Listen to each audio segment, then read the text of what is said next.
Mon Seigneur et mon Dieu, je crois fermement que tu es ici, que tu me vois, que tu m'entends. Je t'adore avec profonde révérence. Je te demande le pardon de mes péchés et la grâce de faire avec profit ce moment de prière. Ma Mère Immaculée, Saint Joseph, mon Père et Seigneur, mon ange gardien, intercédez pour moi. Je reviens à peine d'une marche avec un petit groupe d'étudiants et nous avons marché dans une belle région de notre France, dans le Bourbonnais. C'était une marche chantante où nous nous arrêtions dans les villes et villages et où nous chantions de belles pièces. Et nous avons offert notamment un concert dans une église. Les gens étaient très contents, je crois, et nous aussi. Et nous nous sommes arrêtés un jour dans une ville qui s'appelle Bourbon-l'Archambault. Nous avons été accueillis dans le presbytère du village, par le curé du village, enfin de la petite ville. Bourbon-l'Archambault, c'est une petite ville. Et après nous avoir si bien accueillis, il nous a proposé quelque chose qui sortait de l'ordinaire. Il nous a dit: je vais vous montrer mon trésor, le trésor de la paroisse. Et alors il nous a emmenés dans son presbytère et nous a ouvert une sorte de vitrine qui était sous alarme. Et derrière cette vitrine, il y avait des reliques de la Sainte Croix. Une épine de la Sainte Couronne d'épines et un gros morceau de la Sainte Croix. Et il nous a raconté l'histoire qui était impressionnante du chemin de toutes ces reliques de la Sainte Croix et comment elles avaient atterri à Bourbon-l'Archambault.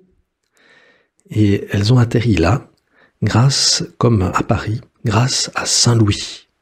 C'est Saint Louis, nous le savons, qui a ramené les reliques de la Sainte Couronne d'épines et de la Sainte Croix à Paris en les négociant avec les Vénitiens. Une fois qu'il les a ramenés à Paris, il a fait la magnifique Sainte-Chapelle pour la couronne d'épines. Mais il a distribué quelques-unes de ces reliques aussi autour de lui. Et notamment, il a donné à son fils, qui s'était marié avec la duchesse du Bourbon-l'Archambault, eh bien, il a donné à son fils une épine et ce bout de la Sainte Croix. Ce qui fait que c'est des reliques aussi précieuses que celles de Paris, qui ont une même valeur historique en tout cas. Alors, devant des reliques de la Sainte Croix, eh bien, nous avons prié, nous avons chanté aux croix dressées sur le monde. Et le prêtre nous a dit qu'il avait réinstitué des processions de ces reliques dans les rues du village tous les ans, le 14 septembre, pour la fête de l'exaltation de la Sainte Croix. En y réfléchissant et en méditant sur tous ces événements, je me disais que c'est quand même étonnant que nous, chrétiens, nous exaltions la Sainte Croix, que nous l'aimions tellement que nous la sortons en procession et que nous aimons tellement trouver des épines, de la couronne d'épines, des bouts de la Sainte Croix pour nous souvenir du sacrifice de Jésus. Pourquoi, Seigneur, nous exaltons, nous aimons et nous vénérons ta Sainte Croix? Est-ce, Seigneur, parce que nous aimons ta mort? Est-ce par un attrait morbide pour le sacrifice, le sang, la douleur et la mort? Non, Seigneur, nous savons, nous sommes faits pour la vie, et ta mort sur la croix reste terrible, mais nous aimons la Sainte Croix, Seigneur, nous la vénérons, parce que, nous le savons, c'est un signe de l'amour de Dieu entièrement donné pour nous.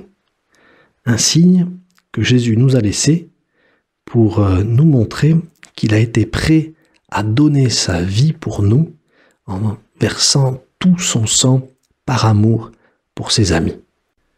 Et Seigneur, c'est ce que tu essayes de nous expliquer dans l'évangile d'aujourd'hui. C'est ce que tu expliques à tes apôtres qui sont encore dans l'incompréhension des prophéties concernant ta propre mort Et Saint Pierre montre qu'il ne comprend pas. Et alors tu les reprends et tu essayes de leur expliquer que quiconque s'approche de toi et quiconque t'aime doit suivre la même logique que toi. Et quelle est-elle, cette logique? Tu nous l'as dit. Si quelqu'un veut marcher à ma suite, qu'il renonce à lui-même, qu'il prenne sa croix et qu'il me suive. Car celui qui veut sauver sa vie la perdra, mais qui perd sa vie à cause de moi la trouvera.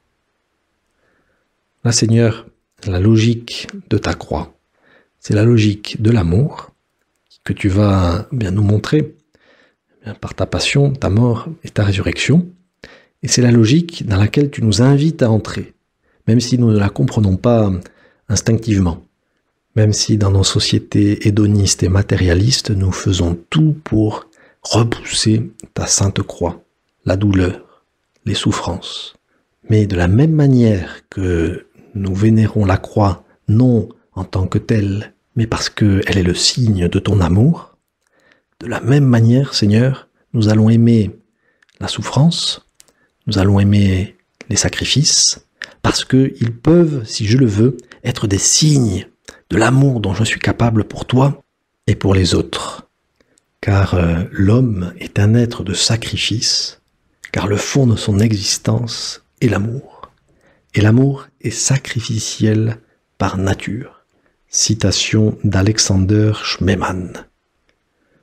Oui, Seigneur, je veux répondre à l'appel que tu me lances aujourd'hui dans la Sainte Messe. Aide-moi à prendre ma croix, à me mettre debout et à te suivre. À te suivre non par amour de la douleur ou de la croix, mais par amour pour toi, par amour pour les autres. Et alors, je pourrais participer aussi de cet amour divin pour tout le monde. Et je pourrais avec toi mourir et surtout avec toi ressusciter. Le Seigneur, dans cet évangile, nous propose 3 étapes dans cette opération. La première, c'est de renoncer à nous-mêmes. Nous qui croyons être très importants, pensons que nous ne sommes que très peu de choses. La première étape. Ensuite, la deuxième étape, c'est de prendre cette croix. Cette croix par amour pour les autres. Et le résultat, c'est un amour décuplé. Et nous avons donc une équation devant nous. Essayez de renoncer à nous-mêmes en nous approchant du chiffre 0. Seigneur, je ne suis pas grand-chose. Je rajoute un signe. Le signe plus, qui pour nous est le signe de la croix. Et après ce plus, les autres, l'amour de Dieu, l'amour de mon prochain, l'amour de ta femme, l'amour de ton mari, l'amour de tes enfants. Et le résultat final de cette équation, c'est l'amour de Dieu dans ta vie. C'est la charité qui va remplir ton cœur. Plus je renonce à moi-même, plus je m'enrichirai de la richesse des autres et plus le résultat différentiel sera extraordinaire. Aide-moi, Seigneur, à ne pas me prendre au sérieux, à me rapprocher du chiffre 0 pour m'enrichir encore plus des autres. Aide-moi à ne pas m'arrêter à la simple croix. S'il y a 0 plus rien, c'est sûr que ça va faire rien. Si je ne fais pas les choses par amour, les résultats ne vont pas être là. Mais moi, plus toi et les autres, égale un cœur immense. Comme dit un film récent, c'est le petit truc en plus qui fait toute la différence. Et ce petit truc, pour nous, c'est un grand truc. C'est cette opération au milieu de laquelle se trouve ta croix, le signe plus. Alors, comme dit la chanson, Seigneur, je veux laisser introduire entre toi et moi ce plus toi, ce plus moi, ce plus les autres, cette croix entre moi et les autres, et ainsi entrer enfin dans cette danse divine. Toi, plus moi, plus tous ceux qui le veulent, plus lui, plus elle, plus tous ceux qui sont seuls, allez, venez et entrez dans la danse, allez, venez, c'est notre jour. Je te remercie, mon Dieu, des bonnes résolutions, des actes d'amour et des inspirations que tu m'as communiquées dans cette méditation. Je te demande de m'aider à les mettre en pratique.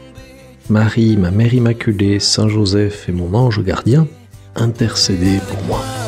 Toi, plus moi, plus tous ceux qui le veulent, plus lui, plus elle, et tous ceux